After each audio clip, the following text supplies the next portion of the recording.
Hello my dear students, welcome to my class. I hope you all are fine. So आज के इस class में हम लोग आपके BPAC 131 यानी कि जो आपका पब्लिक एडमिनिस्ट्रेशन का पेपर होता है उसके इम्पॉर्टेंट क्वेश्चंस को डिस्कस करेंगे। ये मेरी BPAC की वीडियो का पार्ट 2 है। इससे पहले मैंने पार्ट 1 भी बनाया हुआ है, आप लोग उसको भी देख सकते हैं। ठीक है स्टूडेंट्स, तो चलते हैं सबसे पहले वाले क्वेश्चन पे। यहाँ पर आपको प्री वेबरनियन ब्यूरोक्रेटिक नैरेटिव्स के बारे में बताना है। तो सबसे पहली चीज़ मैं आपको ये बता दूं कि जो वेबर थे यानी कि जो मैक्स वेबर थे, उन्होंने ब्यूरोक्रेसी की जो थ्योरी है वो दी थी।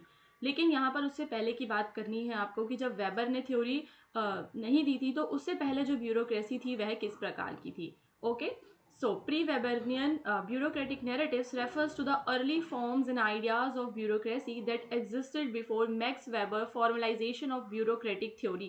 तो मैक्स वेबर की जो ब्यूरोक्रेटिक थ्योरी है उसके फॉर्मलाइजेशन से पहले की बात यहाँ पर हो रही है in the early 20th century, और 20वीं सदी की शुरुआत की बात है ये। ठीक है, so these narratives were more focused on the organization and control of administrative systems rather than the systematic study of bureaucracy as a concept। तो ब्यूरोक्रेसी को एज अ कॉन्सेप्ट पढ़ना मैक्स वेबर के बाद ही स्टार्ट हुआ। उससे पहले it was just a administrative system की जो शासन है वो किस प्रकार से चलाया जा रहा है उसी को हम लोग ब्यूरोक्रेसी कह देते थे। So we have various societies had their own forms of bureaucracy often defined by monarchies and empires। तो हमें पता है कि प्रीवियसली जो वर्ल्ड है वहाँ पर हमें बहुत सारी मोनार्कीज एंड एम्पायर्स देखने के लिए मिलते हैं। ठीक है, सो यहाँ पर वही उसके बारे में ही हम डिस्कस करेंगे कि अलग अलग मोनार्कीज और डिफरेंट डिफरेंट जो एम्पायर्स रहे हैं हिस्ट्री में उनके ब्यूरोक्रेसी के बारे में हमें डिस्कस करना है। ठीक है, सो अब यहाँ पर हम लोग स्टार्ट करते हैं। ये हिंदी मीडियम के बच्चों के लिए मैं एक बार रीड करके बता दे रही हूँ। ओके, सो प्री वेबरनियन ब्यूरोक्रेटिक कथाएं वे प्रारंभिक रूप और विचार हैं जो अधिक औपचारिक और व्यवस्थित ब्यूरोक्रेसी के रूप में विकसित होने से पहले प्रशासनिक प्रणालियों में अस्तित्व में थी। ये कथाएं ब्यूरोक्रेसी के एक सिद्धांत के रूप में अधिक ध्यान केंद्रित करने के बजाय प्रशासनिक व्यवस्था और नियंत्रण पर आधारित थी। ठीक है, तो पुराने टाइम पर जो मतलब ब्यूरोक्रेसी अगर हम कहते थे तो जो भी प्रशासनिक व्यवस्था होती थी उसी को हम लोग क्या कह देते थे, ब्यूरोक्रेसी कह देते। प्रशासनिक व्यवस्था यानी कि आपका एडमिनिस्ट्रेटिव सिस्टम। ठीक है, तो जो आपके मैक्स वेबर हैं उससे पहले का हमें बताना है। तो सबसे पहले हम लोग एंशिएंट ब्यूरोक्रेटिक सिस्टम के बारे में पढ़ेंगे। तो एंशिएंट में आपकी सिविलाइजेशंस आ जाती हैं जिसमें आपकी इजिप्ट, चाइना और मेसोपोटामिया की सिविलाइजेशन के बारे में हम लिख सकते हैं। ठीक है, तो यहाँ पर जो ब्यूरोक्रेटिक स्ट्रक्चर्स थे they were existed but more often based on personal loyalty. ठीक है, किस चीज़ पर ये बेस्ड थे आपको एंशिएंट वाले में याद करना पड़ेगा। ये बेस्ड थे पर्सनल लॉयलिटी पर, पहली चीज़। ठीक है, दूसरी चीज़ हेरिडिटरी। ठीक है, हेरिडिटरी यानी कि जैसे मान लो कि कोई किसी गवर्नर की पोस्ट पर है तो उसके बाद फिर उसका बेटा गवर्नर बन जाएगा, कोई लीडर है तो उसके बाद उसका बेटा लीडर बन जाएगा। तो यहाँ पर ये तीन चीज़ें आपको लिखनी है इसके अंदर, और एक है आपका रिलीजियस अथॉरिटी। तो जो एंशिएंट वाला है वो इन तीन चीज़ों पर बेस्ड रहता था। यहाँ पर जो सेंट्रल होता था, सेंट्रल जो मतलब मेन जो होता था इनका, सेंटर में जो होता था वो या तो किंग होता था या फिर उसमें आपका एम्परर, जिसे हम कह सकते हैं एम्परर होता था, जो कि patronage rather than form legal rational authority. तो ये जो किंग है ही was like a authority figure. Okay, so प्राचीन ब्यूरोक्रेटिक प्रणालियों में क्या, प्राचीन ब्यूरोक्रेटिक प्रणालियों में हम मिस्र, चीन और मेसोपोटामिया की सभ्यता जो है ब्यूरोक्रेसी की संरचनाएं हैं उनके बारे में बताएंगे, और बताएंगे कि ये जो है वफादारी, पारिवारिक नेतृत्व और धार्मिक सत्ता पर ये आधारित हुआ करती थी। फिर दूसरी है हमारी मोनार्कियल वाली। तो जो मोनार्क और किंग होते थे वो होते थे सेंट्रल फिगर यहाँ पर इसके अंदर। ठीक है, एडमिनिस्ट्रेटिंग स्टेट को एडमिनिस्टर करने में जो सेंट्रल फिगर होते थे यहाँ पर हमारे मोनार्क हुआ करते थे। तो bureaucrats were appointed based on their loyalty to the ruler not their technical expertise. तो जो ब्यूरोक्रेट्स हैं उनको अपॉइंट किया जाता था based on their loyalty to the ruler. तो यानी कि अगर हम आज बात करें IAS या IPS तो वो भी हमारे यहाँ पर ब्यूरोक्रेसी ही है। तो पुराने समय में अगर किसी को IAS बनना होता था तो उसको यहाँ पर अपने रूलर के साथ लॉयलिटी शो करनी पड़ती थी। ठीक है, तो राजा और सम्राट अक्सर राज्य का संचालन करने में केंद्रीय व्यक्तित्व होते थे। ब्यूरोक्रेट्स को शासक के प्रति उनकी वफादारी के आधार पर नियुक्त किया जाता था, न कि उनकी तकनीकी कौशल के आधार पर। वे ब्यूरोक्रेसी सामान्यतः संरचनात्मक रूप से पदानुक्रमित और व्यक्तिगत होती थी। इसमें औपचारिक कानूनी संरचना, यानी कि कुछ भी औपचारिक नहीं है। कोई भी राजा के पास आया और राजा से मतलब उसको, राजा को उसने मतलब अपने बारे में बताया, राजा को वो अच्छा लगा तो राजा उसको एक ब्यूरोक्रेट बना देता था। ठीक है, तो यहाँ पर कुछ भी ऐसा औपचारिक ये नहीं कि उसको कोई पेपर क्लियर करना पड़ेगा यूपीएससी का। ठीक है, फिर यहाँ पर आ जाते हैं हमारे रिलीजियस और फ्यूडल वाले। तो फ्यूडल सिस्टम जो था आपका, हम रोमन एम्पायर्स में देखते हैं, तो रोमन एम्पायर्स जैसे जो फ्यूडल सिस्टम्स थे, तो वहाँ पर जो है लोकल लॉर्ड्स हुआ करते थे जो कि ब्यूरोक्रेटिक फंक्शंस परफॉर्म करते थे। ठीक है, तो सामंती प्रणालियों में सत्ता अक्सर विकेंद्रीकृत होती थी और स्थानीय प्रमुख के पास ब्यूरोक्रेटिक कार्य होते थे। तो जो भी स्थानीय प्रमुख होता था वो ब्यूरोक्रेटिक कार्य करा करता था। धार्मिक संस्थान भी शासन में एक प्रमुख भूमिका निभाते थे, जहां पुजारी, धर्मगुरु धार्मिक सिद्धांतों के आधार पर भूमि, कराधान और कानून का संचालन करते थे। ठीक है, तो religious institutions also played a major role in governance. तो जितने भी हमारे रिलीजियस इंस्टीट्यूशंस हैं उनका गवर्नेंस में रोल रहता था, प्रीस्ट के साथ, ठीक है, क्लर्क्स के साथ। उसके बाद आती है अब मॉडर्न ब्यूरोक्रेसी की हम बात करेंगे। सो यहाँ पर the transition to Weberian bureaucracy which emphasise, अब जब मैक्स वेबर आए, ठीक है, तो मैक्स वेबर ने जो अपना ब्यूरोक्रेसी का सिद्धांत दिया, वहां पर उन्होंने रैशनैलिटी को ज़्यादा मतलब प्रमोट किया। रैशनैलिटी यानी कि आपकी तर्क संगतता, तर्क संगतता को ज़्यादा उस पर वो करा। दूसरी चीज़ जो उन्होंने इम्पोर्टेंस दी वो थी लीगल अथॉरिटी की इम्पोर्टेंस। ठीक है, लीगल अथॉरिटी, ठीक है, यानी कि कानूनी अधिकार होने चाहिए, यानी कि कानून होने चाहिए ब्यूरोक्रेट से जुड़े हुए। ठीक है, फॉर्मल होना चाहिए। दूसरी चीज प्रोफेशनलिज्म को उन्होंने बताया। प्रोफेशनलिज्म, आज आप देखते होंगे कि जो आईएएस आईपीएस है ये कितना बड़ा प्रोफेशन बन गया है। तो ये चीज है कि यहाँ से मैक्स वेबर से इसकी शुरुआत हुई, यानी कि प्रोफेशनलिज्म का मतलब होता है पेशेवरिता, पेशेवरिता। ठीक है, तो ये तीन चीजें हैं जो मैक्स वेबर ने इम्फेसाइज की। ठीक है, तो मैक्स वेबरियन ब्यूरोक्रेसी में संक्रमण जो तर्क संहिता, कानूनी अधिकार और पेशेवरता पर बल देता है। तो इम्फेसाइज का मतलब क्या होता है? इम्फेसाइज का मतलब होता है बल देना, यानी कि इम्पोर्टेंस ये देता है। ठीक है, अब यहाँ पर हम डिस्कस करेंगे पब्लिक पॉलिसी अप्रोच के जो डिफरेंट व्यू पॉइंट्स हैं उनके बारे में। तो पब्लिक पॉलिसी का मतलब क्या होता है? अगर मैं यहाँ पर आपसे बात करूँ बच्चों पब्लिक पॉलिसी की, तो इसका मतलब होता है एक तो एक्शंस, ठीक है, और दूसरा आपके डिसीजंस। ठीक है, एक तो आपके एक्शंस, दूसरा आपके decisions taken by the government authority. लेकिन ये एक्शन और ये डिसीजन लेता कौन है?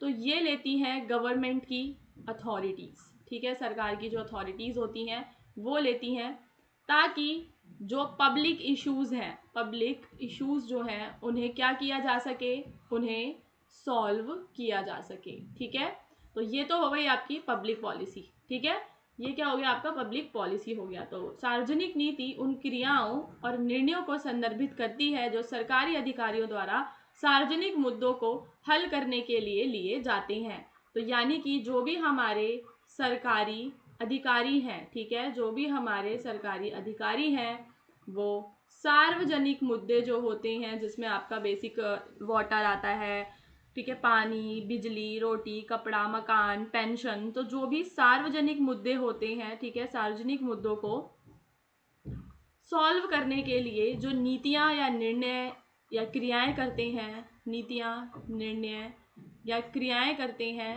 ठीक है, वो होती है आपकी सार्वजनिक नीति यानी कि पब्लिक पॉलिसी। तो सार्वजनिक नीति का दृष्टिकोण नीति निर्माताओं के आधारभूत विचारधाराओं, राजनीतिक सिद्धांतों और उद्देश्यों के आधार पर भिन्न हो सकता है। अब हर किसी का जो नीति बनाने का उद्देश्य है या उसके सिद्धांत हैं वो अलग अलग होते हैं। सार्वजनिक जो नीति है उसमें कई प्रमुख दृष्टिकोण और व्यू पॉइंट्स एंड अप्रोचेज होते हैं उसमें अलग अलग। ठीक है, पब्लिक पॉलिसी के, और हर एक जो है अलग अलग पॉलिसी मेकिंग और गवर्नेंस पे फोकस करता है। तो यहाँ पर आपको सिर्फ जब आप इंट्रोडक्शन लिखोगे तो उसमें आपको ये सारा लिखना पड़ेगा। उसमें आप बताओगे कि जो पब्लिक पॉलिसी है वो क्या होती है, ठीक है, और उसके मतलब उसका जो दृष्टिकोण है किस प्रकार से अलग अलग होता है। अब हम यहाँ पर इसके मॉडल्स को देखेंगे। सबसे पहले आपका रैशनल मॉडल है जो कि तार्किक मॉडल जिसे हम कहते हैं, जो कि सबसे ज़्यादा आपका ट्रेडिशनल और वाइडली डिस्कस्ड है। ठीक है, पारंपरिक है और व्यापक रूप से इस पर ही बात होती है। ये जो है पॉलिसी मेकर ये कहता है कि जो भी हमारे पॉलिसी मेकर्स हैं वो तर्क संगत होते हैं और जो डिसीजंस हैं वो एनालिसिस करके लेते हैं। जो भी उनके पास डेटा होता है, उपलब्ध डेटा के उद्देश्यपूर्ण विश्लेषण के आधार पर वो निर्णय लेते हैं। ठीक है, मान लो कि हमारे पास पिछले सालों का डेटा है जहाँ पर हमें पता लग रहा है कि जो पॉल्यूशन है वो बहुत ज़्यादा बढ़ रहा है, तो हम कुछ ऐसी नीतियाँ बनाएंगे जिनसे कि एयर पॉल्यूशन को कम किया जा सके। तो यहाँ पर हमने क्या किया कि डेटा को एनालाइज किया, डेटा एनालिसिस करके, ठीक है, जो भी डेटा अवेलेबल होता है ये रैशनल के अंदर आता है कि जब हम जो निर्णय है वो रैशनैलिटी के आधार पर लेते हैं, जिसका उद्देश्य सबसे कुशल और आदर्श परिणाम प्राप्त करना होता है। अब यहाँ पर इसके की कैरेक्टरिस्टिक्स क्या क्या हैं, तो policy decisions are made by identifying problems. तो यहाँ पर हम सबसे पहले समस्या की पहचान करते हैं, फिर अपने उद्देश्य यानी कि अपने ऑब्जेक्टिव्स को निर्धारित करते हैं, और फिर सबसे अच्छा जो सॉल्यूशन है, कुशल समाधान जो है उसका चयन करते हैं। ये जो प्रोसेस है मेथोडिकल है और थोरो एनालिसिस पर बेस्ड होती है, गहन विश्लेषण पर यह आधारित होती है, और ये फोकस करती है बेनिफिट्स को मैक्सिमाइज करने में और कॉस्ट को मिनिमाइज करने में, ठीक है। अब यहाँ पर दूसरा है आपका इंक्रीमेंट मॉडल। तो यहाँ पर जो हमारा इंक्रीमेंट मॉडल है वो इम्फेसाइज करता है ग्रेजुअल चेंज, यानी कि धीरे धीरे परिवर्तन, ठीक है। सार्वजनिक नीति में बड़े पैमाने पर बदलाव या सुधारों की बजाय क्रमिक परिवर्तनों पर, ठीक है, ग्रेजुअल चेंजेस होने चाहिए, धीरे धीरे परिवर्तन होना चाहिए। According to this model, policies evolve through small incremental adjustments based on existing policies.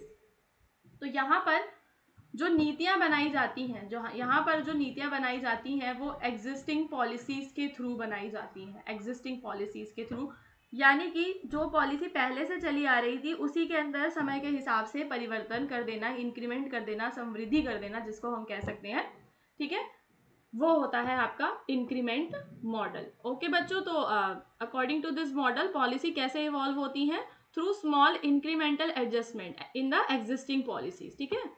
उसके बाद इसके की कैरेक्टरिस्टिक्स क्या क्या आप लोग बताओगे कि जो पॉलिसी चेंजेस होते हैं वो स्मॉल और मैनेजेबल स्टेप्स होते हैं, यानी कि स्मॉल स्टेप्स हमें लेने हैं, पास्ट पॉलिसीज पे रिलाई करते हैं और उसी में ही एडजस्टमेंट किया जाता है, ठीक है। तो पिछली नीतियों पर निर्भर होते हैं और समायोजन करते हैं। ये जो अप्रोच है ये केवल ये पॉलिटिक्स और इकोनॉमिक लिमिटेशंस के लिए है, यानी कि इसका जो मतलब ये वाली जो अप्रोच है, जब हमें पॉलिटिक्स या इकोनॉमी से रिलेटेड कोई निर्णय लेना होगा तो हम इस वाली अप्रोच का ज़्यादा यूज़ करते हैं। फिर है आपका एक पॉलिटिकल मॉडल जो कि हाईलाइट करता है रोल ऑफ पॉलिटिक्स, ठीक है। तो राजनीतिक मॉडल सार्वजनिक नीति को आकार देने में राजनीति की भूमिका को उजागर करता है। यह सुझाव देता है कि नीति निर्णय अक्सर विभिन्न राजनीतिक अभिनेताओं, हित समूहों और अन्य हितधारकों के बीच वार्ता और समझौते का परिणाम होते हैं। यानी कि ये कहता है कि जो भी आज डिसीजंस लिए जा रहे हैं वो हमारी कंट्री में जितने भी पॉलिटिकल एक्टर्स हैं, पहली बात, जितने भी पॉलिटिकल एक्टर्स हैं, पॉलिटिकल एक्टर्स में जो भी हमारे नेता, प्रधानमंत्री, राष्ट्रपति, वो जो भी हमारे इंटरेस्ट ग्रुप्स होते हैं, ठीक है, और जो भी हमारे स्टेक होल्डर्स होते हैं, हर किसी से सलाह मशवरा करने के बाद जो है ये पॉलिटिकल मॉडल जो है तर्कसंगत विश्लेषण करके पॉलिसी बनाता है। तो policy decisions are influenced by preferences, power and interest of different political groups, ठीक है, ध्यान रखना है ये वाला पॉइंट, ये वाला इंपॉर्टेंट है कि जो पॉलिटिकल डिसीजंस हैं वो अलग अलग जो इंटरेस्ट ग्रुप्स होते हैं उनके हितों को ध्यान में रखते हुए लिया जाता है। फिर जो पॉलिटिकल नेगोशिएशंस एंड कॉम्प्रोमाइज़ हैं ये यहाँ पर सबसे ज़्यादा सेंट्रल होते हैं, क्योंकि जब दो लोग आपस में बातचीत कर रहे हैं, वार्ता कर रहे हैं, तो वहाँ पर कुछ ना कुछ समझौता या नेगोशिएशन करना पड़ेगा, ठीक है, नेगोशिएशन करना पड़ेगा, एक की बात माननी पड़ेगी, दूसरे की मना करनी पड़ेगी, अगर एक 4 बात कह रहा है तो उसकी 2 मानकर 2 मना करनी पड़ेंगी। तो इस प्रकार से पॉलिटिक्स ये काम करती है। यहाँ पर कॉन्फ्लिक्ट्स को मैनेज करना और कंपटीशन जो है उसको मैनेज करना ज़्यादा मतलब होता है इसके अंदर। देन आपका एलीट मॉडल है जो कहता है कि जो पॉलिसी डिसीजंस हैं वो small group of elite individuals और ग्रुप हु होल्ड पावर और इन्फ्लुएंस इन अ सोसाइटी उनके द्वारा लिए जाते हैं। तो हम सभी को पता है कि हमारे इंडिया के अंदर भी ग्रुप ऑफ इलीट पीपल है। ग्रुप ऑफ इलीट पीपल का क्या मतलब है? इसका मतलब है कि वो सभी लोग जो बहुत ही ज़्यादा रिच हैं, ठीक है, वो सभी फैमिलीज़ जो बहुत ज़्यादा रिच हैं, जिनके पास इमेंस पावर है सोसाइटी के अंदर, और जो है उनका इन्फ्लुएंस बहुत ज़्यादा है, उनका इन्फ्लुएंस बहुत ज़्यादा है। तो यहाँ पर जो डिसीजंस लिए जाते हैं इलीट मॉडल में वो इन ग्रुप ऑफ इलीट पीपल, ठीक है, इनके द्वारा इनके जो हित होते हैं उनको ध्यान में रखते हुए लिए जाते हैं। यहाँ पर जो इलीट्स हैं वो ही शेप करते हैं पब्लिक पॉलिसी को, ठीक है, और ताकि वो अपनी पोजीशन बनाकर रख सकें, उनका किसी भी प्रकार से घाटा ना हो। तो इलीट मॉडल क्या मानता है कि नीति निर्णय एक छोटे समूह के द्वारा लिए जाते हैं। अब इसके की कैरेक्टरिस्टिक्स क्या क्या है बच्चों, देखो पहले यहाँ पे देख लो कि ये जो इलीट्स होते हैं सार्वजनिक नीति को अपने हितों को दर्शाने और अपनी शक्ति की स्थिति, ठीक है, ये जो भी मैं ये ऐसे करती हूँ ना, ये मतलब पॉइंट्स होते हैं। सार्वजनिक नीति को अपने हितों को दर्शाने और अपनी शक्ति की स्थिति को क्या आकार देते हैं, ठीक है। इसके बाद यहाँ पर इसके की कैरेक्टरिस्टिक्स में आप लोग क्या लिखोगे कि इसमें एक स्मॉल और पावरफुल इलीट ग्रुप होता है जो पब्लिक पॉलिसीज को, ठीक है, नीति क्रियाओं को कंट्रोल करता है। पब्लिक पॉलिसी रिफ्लेक्ट करती है interest and values of the elite group. यहाँ पर जो भी नीति हमें देखने के लिए मिलेगी वहां पर हमें ऐसा पता लग जाएगा कि ये उनके वजह से किया गया है, उनके लिए किया गया है। जैसे मान लो कि सरकार टैक्स में छूट दे रही है बहुत ज़्यादा, तो हम समझ जाएंगे कि भाई उनके लिए किया गया है ताकि उनका फ़ायदा हो जाए। सरकार सस्ते दामों पर उनको ज़मीन दे देगी ताकि वो उस एरिया को पूरा डेवलप कर देंगे, वहाँ पर वो बना देंगे, MNCs आ जाएंगी, वहाँ पर बड़ी बड़ी कंपनीज आ जाएंगी। तो ये जो मॉडल है क्रिटिसाइज करता है, इस बात को लेकर क्रिटिसिज्म होता है, क्योंकि ये जो ऑर्डिनरी जो आम आदमी होता है उनको क्या करते हैं, बहुत ज़्यादा अनदेखा करते हैं, ठीक है बच्चों। तो ये आपके मॉडल्स थे। अब यहाँ पर जो पार्ट 1 का लिंक है वो डिस्क्रिप्शन में है, अगर आपको इसका PDF चाहिए तो आप हमारी वेबसाइट से ले लीजिए।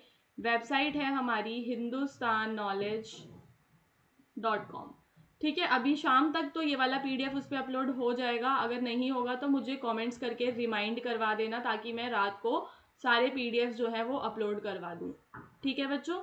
मेरा व्हाट्सएप चैनल आप लोग ज्वाइन कर लो, वहाँ से आपको न्यू वीडियोस के अपडेट मिल जाएंगे। पार्ट 1 का लिंक जो है वो डिस्क्रिप्शन में है।